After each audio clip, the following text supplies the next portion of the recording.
El inodoro de cristal. Oh, yeah.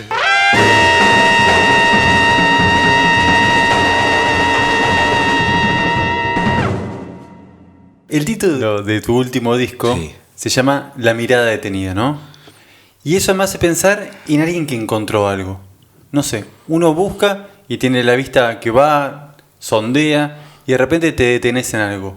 ¿Qué encontraste en este disco? Bueno, encontré un grupo de gente, que son los músicos con los que grabamos, Carto, Maxi y Inti, con los cuales poder trabajar una música sin apuro, ¿no? Ok. Y poder llevar a cabo algunas ideas musicales, obviamente, y también buscar, pero también detenerse a trabajar algo y un sonido que yo, no sé, más o menos tenía en la cabeza y de las posibilidades de lo que podíamos hacer los cuatro. Así que sí, está detenido ahí, también está detenido un poco, quizá también en el tiempo, en el sentido de que en estos momentos esa es la música que más me interesaba hacer, ¿no? Como una foto, ¿no? Sí. Y también como alguien que se detiene la mirada y está distraído, ¿no? Como se queda como colgado mirando algo. Un poco de eso también, ¿no? Un poco de, como quien diría, de buena irresponsabilidad, ¿no? Cuando uno debería estar haciendo cosas todo el tiempo y de repente... Y se queda ahí, no, vamos a seguir con esto, con este grupo, con estos temas, vamos a ver si hay otro, vamos a ver si lo podemos hacer. Vendría a ser también, ahora que lo pienso, como una mirada sin un porqué, ¿no? Digamos, a veces haces algo porque te nace y... Sí, sin ningún objetivo Y una material. persona como yo preguntándote diría, no, pero ¿para qué me preguntás si simplemente hicimos música? También, sí, pero a veces no es tan simplemente hacemos música, digamos, la música se hace por muchas razones, ¿no? Hay razones muy personales, también hay razones y es... mucha música se hace para ganar algo de dinero o para poder trabajar. Sí. Muchos discos se hacen para poder tener una visibilidad. Mucha música, yo siento que especialmente en estos últimos tiempos, mucha música se hace solo porque hay que hacer muchas cosas. Sí. Entonces hay mucha música que se hace porque para hacerla. ¿No? Que no sé si está mal o bien, pero se ve eso, vos lo ves en las redes sociales y gente posteando música todo el tiempo, no decir, puta, sí. ¿Sí? Pero es como una idea también de que si no haces, desapareces. Exacto. Sí. Entonces la música se hace por muchas razones. Y el de este disco lleva tantos años para mí, porque hay varios temas, digamos, más bien nuevos del último año, por decirlo así, y la mitad del material es no tan nuevo y hay algún tema muy, muy viejo. Así que también es como que está detenida en el tiempo, por eso decía eso.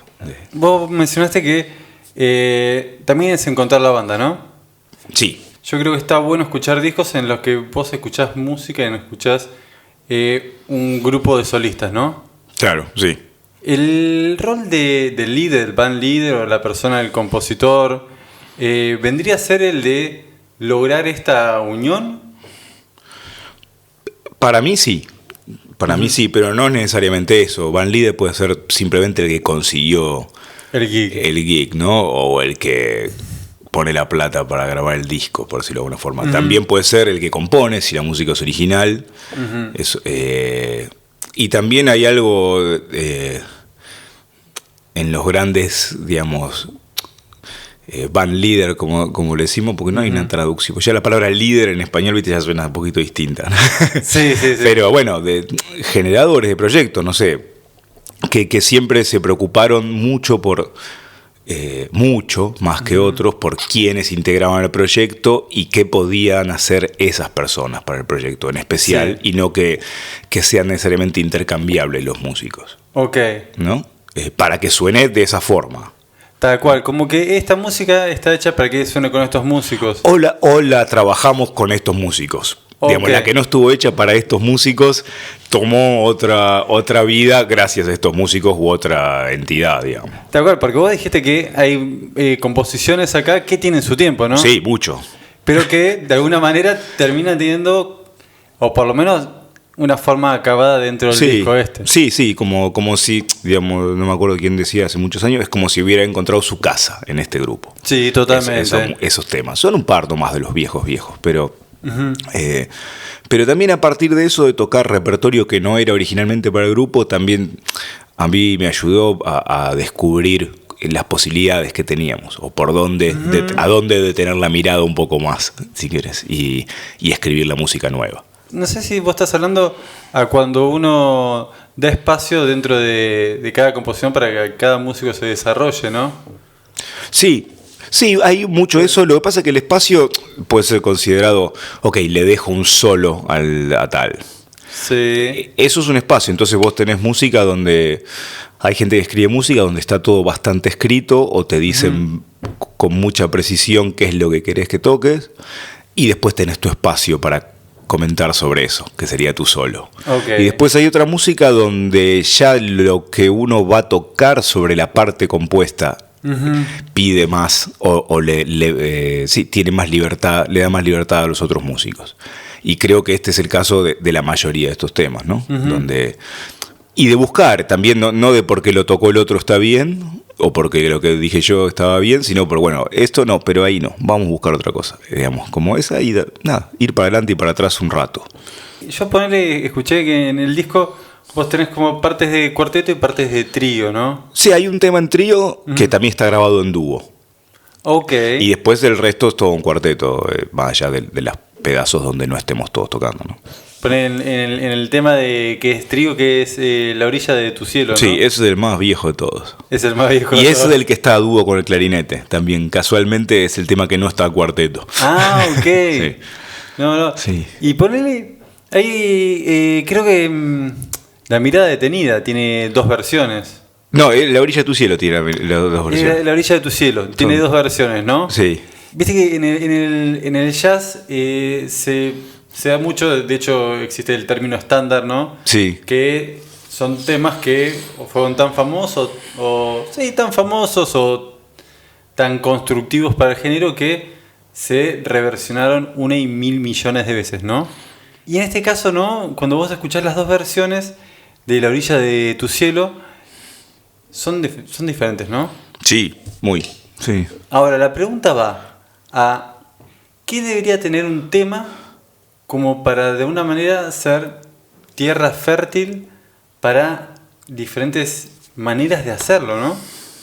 Viste que hay canciones que son así, ¿no? Y hay canciones que pueden... Sí, hay composiciones que se prestan más a la flexibilidad. Por ejemplo, una razón es porque ya son muy conocidas. Es decir, porque los músicos las conocen bien. Sí. Entonces pueden tomar libertades o buscar como una aproximación a eso distinta, más fresca. ¿Entendés?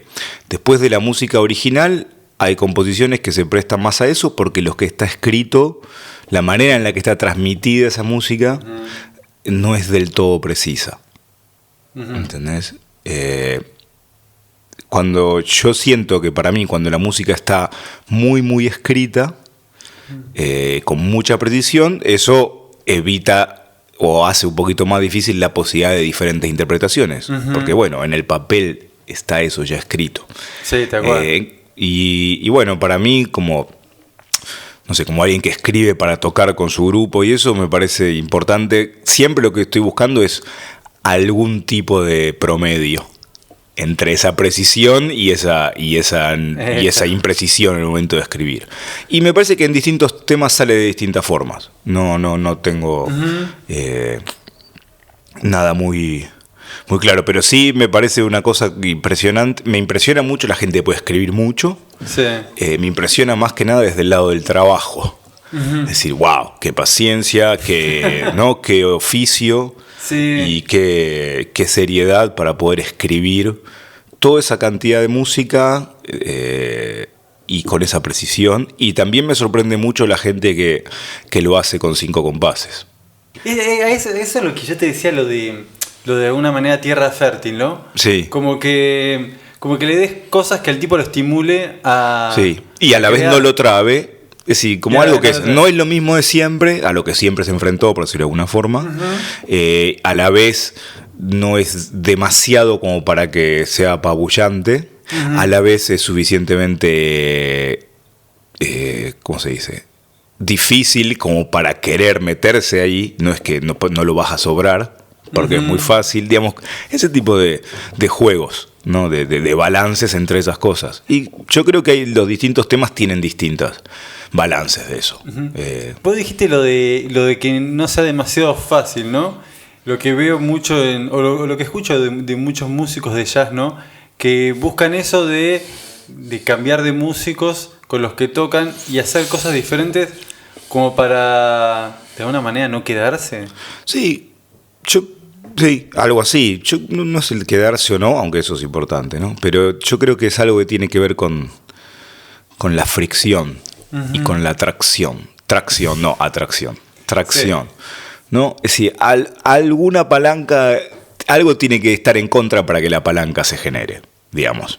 Sí. ¿Entendés? Sí. Entonces, ahora, si lo que está en contra es más fuerte que la fuerza que vos tenés, para hacerlo no se va a mover. Sí, entonces ahí está el balance ese, ¿entendés? ¿No? Sí. Como, bueno, esto es difícil, entonces challenging para mí, me da ganas de estudiarlo, de meterme, pero lo logro. Sí.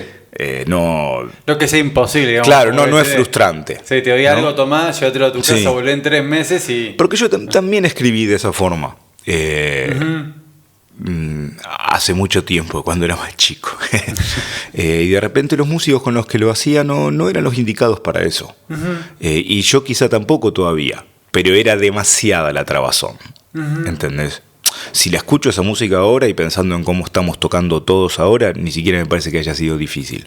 Pero en ese momento era muy difícil para todos. Para mí y para los músicos con los que yo tocaba. Y no generaba nada muy bueno. Cuando venía el momento de realmente improvisar, estábamos todos muy cansados, por decirlo de alguna forma. Estresados. Muy estresados y muy... sí, no era algo que abriera el juego. Sí. A mí, yo qué sé, de tocar música de distinta gente que admiro, hay gente que lo hace y no sé cómo lo hace. Digamos, es un misterio. Si vos, digamos, tocás la música de Tim Berne, yo no entiendo qué es lo que hace él ahí. Porque lo que está escrito es de un grado de complejidad en general bastante alto. Quizás no comparado con la música que hacen ahora las generaciones más nuevas, no, en Nueva York y eso, pero es música difícil, es decir, te la tienen que aprender, te la tienen que estudiar, son muchas notas, es compleja, pero eso sirve para salir a tocar con es decir, lo hace muy bien. Es decir, después de eso queda la energía en un nivel donde vas a tocar algo. A veces es largo y otras veces es corto lo que está escrito. Yo qué sé, muy distinto de eso, la música de Carla Bley, especialmente la música vieja, ¿no? Que tocaba Paul Bley en los 60. Nada, todo ese disco Closer, los temas son 2 renglones. Sencillo. Y rubato, y es decir, no hay nada difícil técnicamente de tocar y motiva un montón. Y es re corto. Es decir, la composición no hizo un viaje y ahora viene la improvisación. La composición es como si hubiera hecho como un empujón, digamos. Sí. El empujón de la música de Tim para mí es gigante. Es un empujonazo, digamos. Y salís de ese empujón andando rápido, digamos. Después hay otra gente que es más paciente. Yo qué sé, de los músicos así más cercanos, no sé, la música de Alessi o de Forman es una música más paciente como está escrita en general. Si se toma su tiempo para ir a algún lado con la escritura y después se improvisa y te deja en un buen lugar para improvisar. Cada uno tiene sus maneras, ¿no? Y sus tiempos y su idea de cuál es ese balance entre lo que está, por no decirlo escrito, pactado e improvisado, ¿no? Porque hablar de escritura, no sé, Cecil Taylor ya falleció, pero durante los últimos 30 años o más de su carrera no escribía una nota, es decir, le pasaba la música a sus músicos de oído, se tomaban 2 días para hacer eso, digamos. A la técnica de James Brown, boludo. Exacto, pero se tomaban lo que había que tomarse.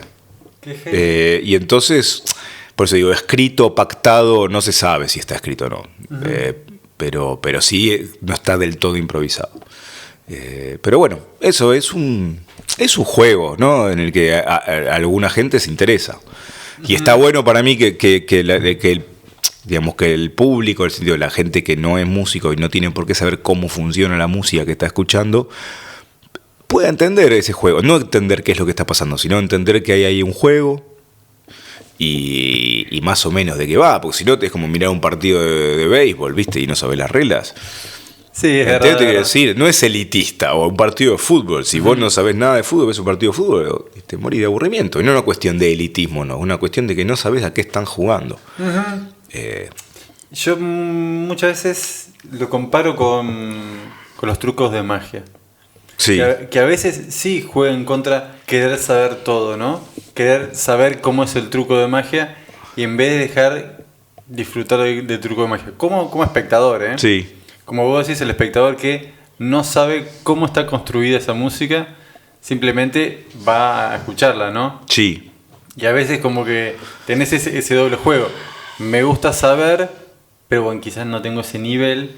Entonces me quedo... No sé saber si es la palabra. Vos vas a hacer un truco de magia y sabés que el tipo va a sacar el conejo de la galera. Es decir, lo que no sabés cómo lo hace. Eso. ¿Entendés? Pero sabés a qué está jugando, a que va a sacar el conejo. Va a sacar el conejo. En cambio, con esto no se sabe tanto a qué están jugando. Yo personalmente creo que ayuda. No contar cómo está hecha la cosa, sino al menos porque hay mucho público que no tiene por qué no entender que es música, ¿viste? Es decir, ¿cómo que están jugando un juego?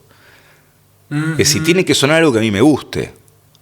Y esa es la manera más básica, digamos, de escuchar música. Sí. Después vos podés escuchar música diciendo, bueno, a ver, ok, entonces algo está pasando acá. Bueno, hay un juego, a ver si descubro el juego. No sé, porque también cuando vos ves un mago, al menos en mi personalidad, es tratar de ver cómo hace el truco, de cagarlo. Sí, totalmente. Es parte de lo divertido. Y él está jugando con vos. Exacto, por eso ahí hay un juego planteado, ¿viste? Que también aparte de... A mí me gusta eso y siempre las experiencias que tuve con público donde puedes hablar, es comunicarse, ¿viste? Una cosa que a mí cada vez me da como bastante más, no sé, como un sentimiento raro, es ese lugar donde el músico, llamémoslo el artista, se sube a un escenario y hace una cosa que nadie sabe cómo funciona, es decir, que se extraña y que no se comunica con la gente con la que lo está haciendo. Entonces, no digo que esté bueno, pero yo siento que hay como una especie de maquinaria de defensa natural en muchas personas que es, si no lo entiendo, es malo y es una mierda. Okay. ¿Entendés? Sí. Entonces yo creo que el intento de acercarse un poco más y no de pensarse como... No de presentarse como un gran artista y ustedes fíjense qué hacen con esto. Sino como acercarse un poco más, que a veces es solamente decir hola. Digo, ¿entendés? O decir hola de buena manera, digamos, con cierta apertura. Porque si no parece que como que la gente debería estar abierta a todas las porquerías que nosotros le tiramos encima y nosotros no tenemos por qué estar abiertos al público que está. En cuanto a... Humanamente, ¿viste? Sí, estamos todos acá. ¿Entendés? Claro. Para el fin de cuentas, o verlo como una reunión, ¿no? Porque... Es de alguna forma. El tema del escenario, ¿no? Y el público es como que aleja de alguna manera. Eso ya es una separación. Y encima vos le vas a tratar de pedir a la gente que hable bajito o que no hable. Digo, ya le estás exigiendo unas cosas. Y en principio ellos no te están exigiendo que toques un reggaetón. Ni que toques la canción que a ellos les gusta. Pueden exigirle. En muchos lugares pasa, pero pasa, no lo exigen. Es normal, mucha gente se va diciendo, esto no es jazz. Pues bueno. O tipos, yo he escuchado tipos que piden un tema... eso sí. Tocaste un tema de Miles Davis, ¿viste? Sí. Está bien. Fue con el nombre ahí. Sí.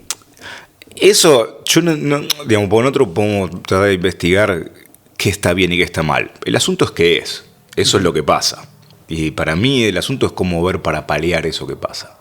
Sí. Y yo creo que encontrar una manera un poquito más humana de acercarse a la gente, es una buena. Si hay que contar algo, contarlo acerca de qué es lo que pasa o de cómo te imaginaste a decir, ¿por qué estamos haciendo esto?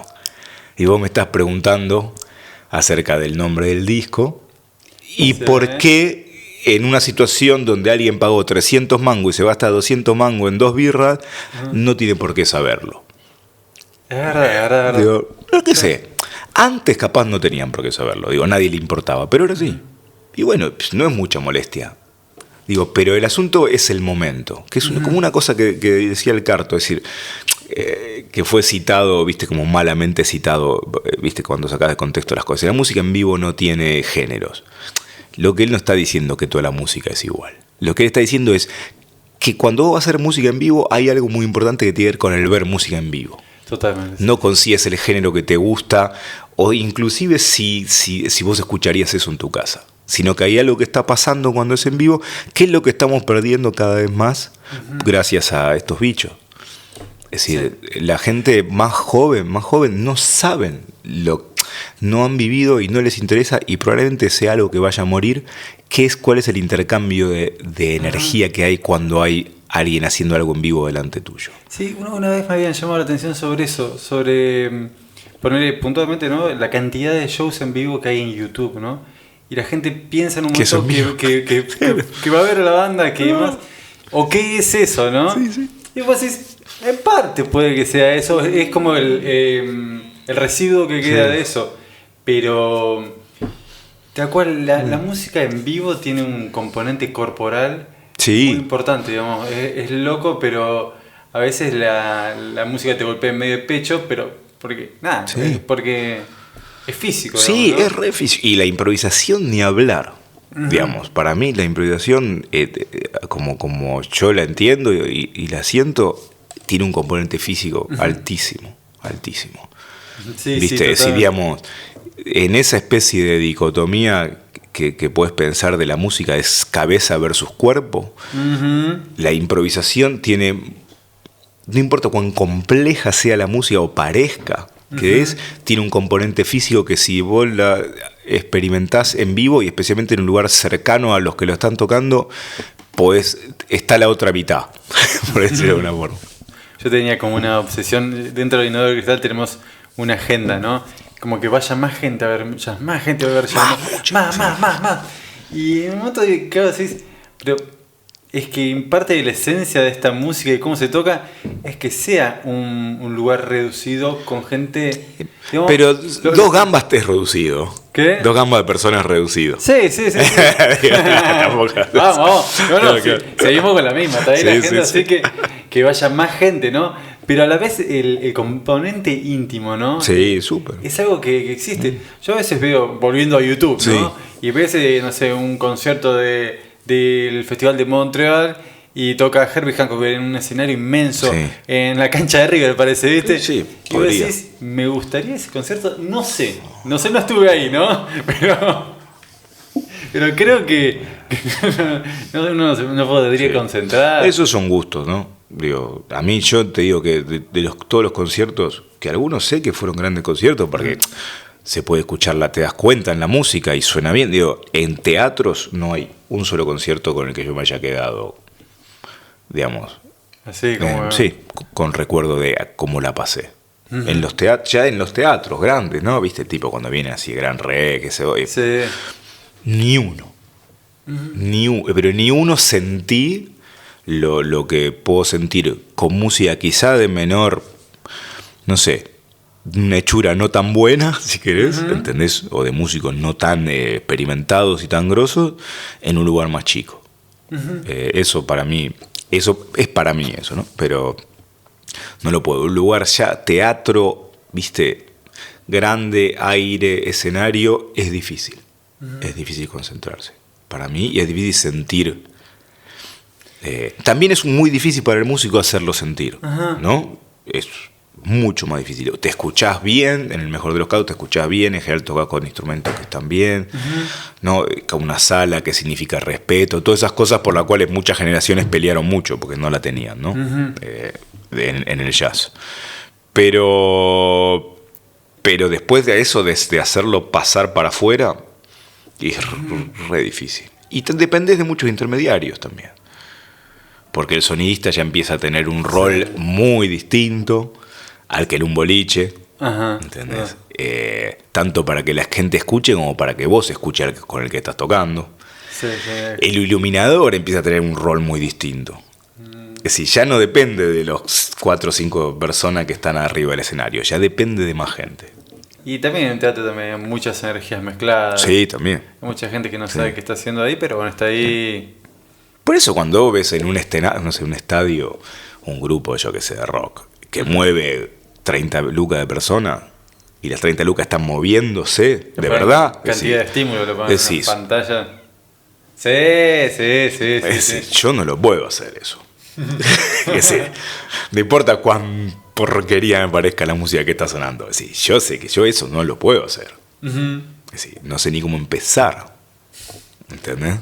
Sí, bueno, eso yo también muchas veces veo de los artistas callejeros, que quizás hasta el tipo no toca su propia música, pero enfrentarse a un público que le importas un carajo, que está yendo al trabajo y a la vez lograr que el tipo te vea y de última hasta te dé un billete, decís, bueno, es un laburazo. Para mí es importante. Yo me acuerdo cuando era chico leí una entrevista, la leí 1000 veces, a Paul Bley. Una entrevista que debe ser de los 70. Y Bley era un deforme hablando, así, siempre siempre molestando, ¿no? Y en un momento decía algo así como, si vos estás en una esquina en la India y en la esquina de enfrente hay un tipo, ¿viste? Escupiendo fuego, ¿viste? Y enroscado una serpiente, lo que vos hagas para llamar la atención es muy importante. Sí. Pero, digo, sí. Es decir, el nivel de intensidad que vos le pones a lo que vos haces tiene que ser muy fuerte para captar que alguien lo escuche, y mucho más en un lugar con más gente y más grande. Sí, absolutamente. De eso es, y yo creo que los músicos, en general, muy conscientemente muchas veces nos entrenamos para eso, para el foco, para enfocarnos nosotros y ser el foco de la gente que está escuchando la música. Quizás eso es como, yo lo veo como el músico como un performer, ¿no? Porque, y nuevamente lo que vos decías, ¿no? De acercarte al público, de hablar, de una manera interpelar al público. Hay algo ahí, no sé, viste, todo. Acá hay un factor que yo creo que a veces los músicos, en la tradición de jazz yo creo que hay un factor que tiene que ver con el laburo y con la plata. ¿Entendés? Digamos, nosotros no nos podemos olvidar que, digamos, que todos los músicos que nos gustan de la historia del jazz vivieron de hacer eso. Sí. Es decir, hicieron esa música, mucha de esa música no existía hasta ese momento, y muchísima gente le parecía que era no solo horrible, sino una porquería, y vivían de eso. ¿Entendés? O sea, le pusieron mucho huevo. Y ahí reside para mí gran parte de la fuerza de esa música. Que es una música que te tiene que sostener también desde ese lado. ¿Entendés? No hay ningún músico de jazz que yo conozca que se haya creído lo gran genio y no haya laburado. ¿Entendés? Y no haya buscado la manera de conseguir laburo tocando lo que tocan. Sí. ¿Entendés? Entonces, yo creo que cuando el tocar se transforma en una cosa de ir a tocar solo por tocar, y no importa si viene gente, no importa si te llevas un mango, yo creo que eso hace que la música pierda un poco de poder. Especialmente cuando es siempre. Digo, yo lo decía, si Ornette Coleman tuvo muchos problemas porque él quería cobrar mucha plata.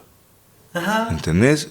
Mucha de la carrera de Ornette de fines de los 60 y principios de los 70 y después, digamos, tenía menos toques porque él pedía mucha plata para tocar.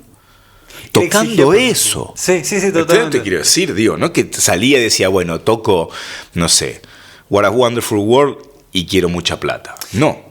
Con esta cosa que yo hago, con este monstruo, yo quiero que me paguen un montón. Cecil Taylor lo mismo. Y tuvieron muchos problemas con eso. Digamos, y la pasaron mal. Pero conquistaron algo con eso. Sí. O sea, es una convicción muy fuerte y en saber que lo tuyo vale. Y, sí. Vale. Quizás a veces simplemente la música sirve para simplemente sobrellevar tu vida. Mucha gente que escucha música para que el día sea mejor. Pero hay muchas músicas que puedes escuchar. Totalmente, sí, no, yo dije música. Claro, por eso digo, para eso hay muchas músicas que puedes escuchar. Sí. Entonces no nos podríamos quejar del reggaetón. No, yo no me quejo de eso, pero digamos, me parece que es una situación musical que en lo que hace es como tratar de taponar las sensibilidades. ¿Entendés? Pero a la vez. Porque no puede, digamos, porque pone todo en una situación donde el ritmo es de una forma y no hay opción para otra situación rítmica, donde lo que te puede generar algo llamado armonía, también lo pone todo en un lugar donde las letras son, digamos, son algo que no tienen nada de poético y son muy agresivas. Te cargan de agresión y de una situación en la que las cosas parece que tienen que ser de una forma. Ok. Entonces sí estamos llegando a un punto ahí. Porque a mí me parece que si una persona naturaliza eso, de una manera empieza a pensar de esa manera. Totalmente. Y hace que la persona esté en un stand-by, aceptando la sociedad violenta. Yo no sé qué viene primero, si el huevo o la gallina. Ok. Digo, ahí es donde. Porque toda esta visión, viste, como occidental de progreso en la cultura, digamos, y también fue discutida y es discutible. ¿Entendés? De que, bueno, que la cultura hace que la gente sea mejor. Bueno, no sé dónde están las pruebas de eso. Ha pasado muy arte increíble en todos los campos artísticos, pero no sé si la gente se hizo mejor por eso. No, bueno, te quiero decir, no parecería que eso sea lo que pasó. Eso es un componente genético que tiene el ser humano. Claro, es como que de alguna manera, es como que cada tanto cae un rayo muy fuerte y lo resetea todo. No sé, en el siglo XX pasaron 30 millones de situaciones artísticas increíbles, digamos, de pintura, de literatura, de música, de cine, o sea, y la gente, yo no parecería ser mejor ahora. Es que yo no sé si cuando uno dice la gente, ¿no? Habla como de la gran masa. Yo no creo que sea mejor por eso. Ok. A ver. ¿Mejor qué? ¿Más bueno? No sé qué es mejor. Tratar de no joder al otro, no sé. Bueno, eso es un inicio. Ese es un inicio. A veces tenés que joder al otro. Y sí, vos sabés. Cualquiera que salga a la calle sabe eso. ¿Entendés? Lo que te quiero decir, porque vos si pones el auto, otro te cruza el auto y ¿entendés? Te quiero decir, a veces tenés que joder a otro. Es decir, evitar insisto otra vez con eso, esa idea para mí medio de ahora, de que hay que evitar los roces. Yo siento que está como entre la idea de evitar los roces, lo cual hace que la cosa sea la nada misma. ¿Entendés? Y la confrontación así bestial. Y a mí lo que me gusta es el roce. ¿Entendés? El roce para llegar a el roce es para que la cosa vaya para algún lado. Sí. ¿Entendés? Sí. Confrontar por confrontar y no tiene sentido. Es decir, porque te genera algo estático. Y que no haya roce también te genera algo estático. Cada uno está quieto en su lugar. ¿Entendés? Inerte, siguiendo la trayectoria que venía siguiendo de antes. Y yo creo que las dos cosas, para mí, a mí no me resultan muy interesantes ni muy buenas. Me parece que cierta idea de roce, de tracción, de eso es bueno. Sí. Eso es bueno para cada uno. Es decir, y creo que la música tiene esa posibilidad de hacer eso. Pero esa es la idea de convencer al otro de que te escuche. Yo creo que es importante, ¿entendés? ¿Y qué haces para convencer al otro? Sí. ¿Se entiende? Sí. Es decir, el otro no sabe si quiere eso que estás tocando vos, no le gusta mucho. ¿Cómo haces para que al menos lo intente? Está buena. Es divertido, para mí es divertido. Y no tiene nada que ver con cambiar lo que vos vas a tocar para que al otro le guste. Ujú. ¿Entendés? Es hacer que al otro le guste lo que vos haces. Sí. Es como la pequeña cosa. O yo creo que muchas veces es lograr que esa persona se haga el tiempo para escucharlo. A veces te sorprende, ¿no? También, digamos. Porque vas a tocar en algún lugar, ponele que es un lugar de entrada libre, ¿no? Uh-huh. Vas a tocar, no sé, el CCK o a la usina. Y bueno, hay una gente ahí, ¿no? Es decir, por ejemplo, vas a un concierto, haces un concierto en la Sala Argentina o en la Ballena, el CCK, y si es un concierto de una música no del todo tradicional, al segundo tema, 100 personas se levantan y se van. Uh-huh. Ese número. Sí, me ha pasado a mí tocando y lo he visto con Tim Berners tocando, con Meryl Crispell tocando, sí, con cosas donde puedes decir, bueno, ok, ponele, yo no estoy a esa altura, pero esa gente sí. Ahora la pregunta es, ¿por qué esa gente fue? ¿Entendés lo que te quiero decir? Sí, se tomó el tiempo. ¿Qué hace? Un poco de tiempo se tomó. Se tomó el tiempo. ¿Entendés? Te puede pasar en un boliche donde la gente paga 300, 350 mangos y se van. O están hablando a los gritos. Uh-huh. Entonces, si esta persona se tomó un taxi, o buscó estacionamiento, o se tomó un bondi, llegó hasta acá, uh-huh, pagó esta guita. ¿Y qué? Es decir, hay cosas que son difíciles de entender. Sí. Porque yo entiendo que si usted ahí se la banque, se vaya, te diga en la cara, mira, no me gustó un carajo. Uh-huh. Perfecto. Pero ya directamente no aprovechar todo el movimiento que hiciste para estar ahí y ver si no había algo de ahí que pueda sacar, eso es raro. Es raro. Es raro. Yo qué sé, alguna vez quizá lo hice, pero ¿cuántas veces? Yo no sé, recuerdo muchas veces, por ejemplo, haber ido al cine y haberme levantado en la mitad de la película. No. Y el cine no es una persona que está ahí. Uh-huh. ¿Entendés? Digo, si nadie le pasa nada si vos te levantás, nadie se siente extraño. Sí, Scorsese ni se dio cuenta. Pues lo que le importa es que haya pagado la entrada primero. Y ya está contento, ¿no? Y ya con eso está. Es raro como uno funciona como público. Cuando vos te pones como público uh-huh, de la actividad que vos haces, sí, es raro. Es raro estar como del otro lado del mostrador y entender qué le puede pasar a alguien cuando vos haces lo que vos haces. Uh-huh. Hay muchas teorías que fueron pasando a través de los años que yo he leído sobre por qué al jazz va a verlo poca gente. Bueno, entonces, porque la gente le gusta ver en el concierto lo mismo que tiene en el disco. Esa es una teoría. Sí, que ya no aplica más, porque nadie tiene el disco. ¿Entendés? Porque nadie escucha un disco. La teoría es toda esa teoría ahora nadie escucha un disco, ¿verdad? ¿Cómo vas a saber qué quiere escuchar cuando no tiene tiempo para escucharlo? O no quiere tener tiempo para escucharlo. Entonces, viste, son muchas teorías de esas. Pero se supone, sí, que cuando vas a ver algo que tiene mucho que ver con la improvisación, sea jazz o improvisación más libre, lo que sea, sí, se supone que lo que vas a ver no está en ningún otro lado. Uh-huh.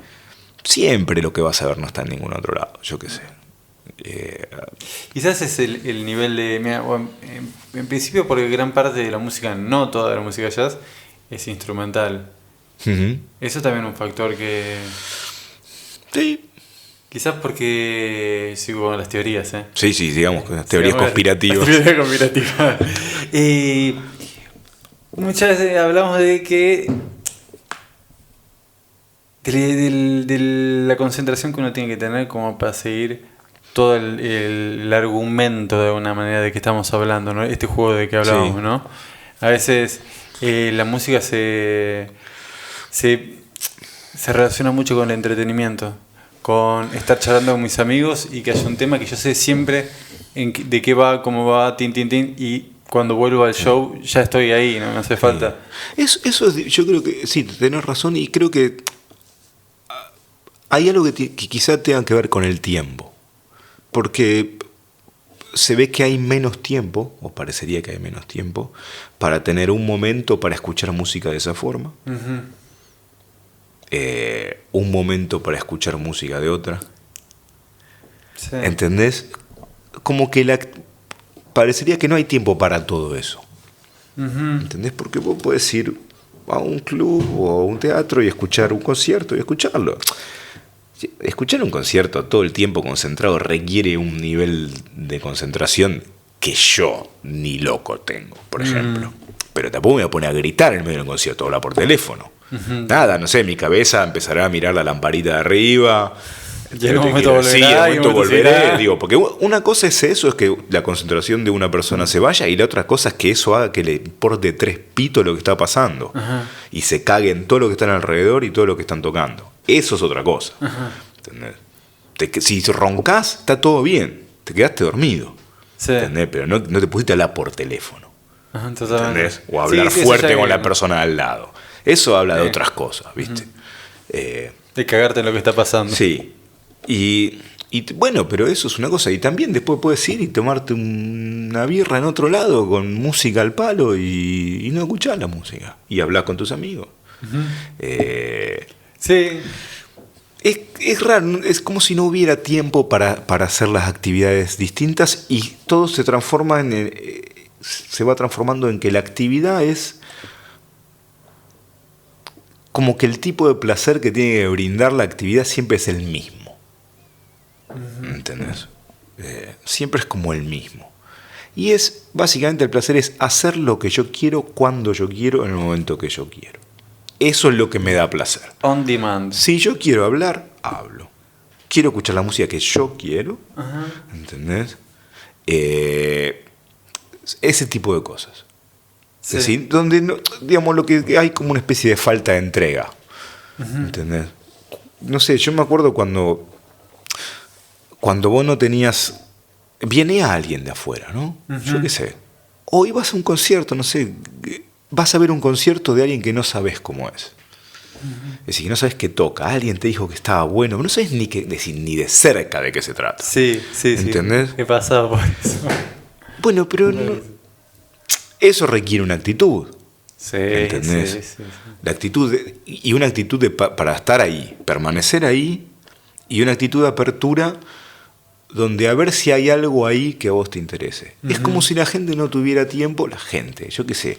Sí, la mayoría de la gente, como si nosotros no tuviéramos tiempo de ponerle 45 minutos o 1 hora a algo y ver qué pasa. Sí. Ver qué pasa. ¿Entendés? Y si no pasa nada, son 45 minutos. Te vas a tu casa, terminó el problema. ¿Entendés? ¿Qué problema hay? Sí, es sacarle el dramatismo y darte cuenta que tenés 45 minutos para regalar. Pero ¿por qué es tan ofensivo ir al CCK a ver un concierto que no pagás, ¿entendés? Y que te queda a 20 minutos de subte de tu casa, porque no es que vienen de Loma del Mirador al CCK. Digo, al CCK va toda gente más o menos de cerca, digamos, de la capital y los alrededores cerquita. Nadie viene. Digo, a ver un concierto de no saber qué es. Es un concierto de 1 hora, te tomó media hora llegar, 20 pesos de sube y 0 guita la entrada. ¿Por qué te tenés que levantar ofendido a la media hora? Es decir, ¿dónde te dijeron que sos tan importante? Como para no poder dar 1 hora de tu tiempo a algo que en realidad vos fuiste. Es decir, nadie te encerró ahí adentro para que lo escuches. Vos fuiste, si algo te motivó a decir, bueno, voy a ver algo. Bueno, no te gustó, bancátela. Y no te enojes si no te gustó. No te gustó.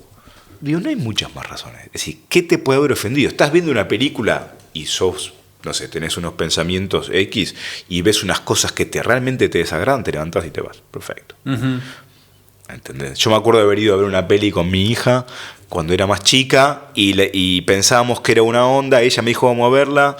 Y ella me dijo, ¿nos vamos? Vamos. Tal cual, sí. Pero salvo una cosa, sí, en la música, ¿qué te puede ofender? Que el tipo hizo un clúster de codo en el piano, ¿qué te ofende de eso? ¿Entendés? Sí. Digo, que el contrabajista, no sé, te puso broche de ropa. ¿Qué te puede ofender de eso? No entiendo. Y la gente se ofende por eso. Pero digamos. loco, el día del concierto de Marilyn Crispin en el CCK, te juro por Dios, se levantaron 60 personas juntas. Y porque el fenómeno de masa es real, y no tenés el Wilhelm Reich para entenderlo, sí, digamos, ¿entendés? Los 60 fueron a la boletería del CCK a quejarse. En masa. De que eso no era jazz. ¿Quién sos? No, eso está... Sí, no. Tienen que ir al psicólogo. Sí, de mínima. Sí, qué loco. Sí, pero sí. desde esa... Pero a la vez, volviendo a lo de ver la cosa real, es algo que pasa. Uno puede decir, debería decirlo, pero quizás mucha gente No, hace es que eso. pasa. Es decir, digamos, si siendo consciente de eso, capaz te puedes encontrar a vos mismo haciendo algo parecido a eso a veces. Ajá, sí, sí. ¿Entendés? O sintiendo algo parecido a eso a veces. Sí, sí, totalmente. Sí. Viste, bueno, nadie Gandhi, ¿entendés? Uh-huh.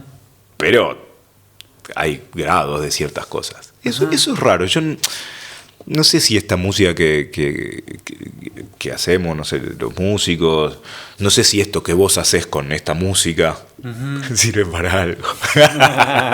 Esperemos que sí. Yo lo espero es vender un par de discos con esto ahora. Sí, totalmente. Te los dejo a vos, después te lo vienen a buscar. Sí, acá. sí, ponemos una promo ahí. Digo, no, pero me parece que no solo la música y esas cosas, sino el aprender a convivir con esas cosas, yo eso creo que sí puede hacer que sea mejor un poco todo. El inodoro de cristal. Oh, yeah.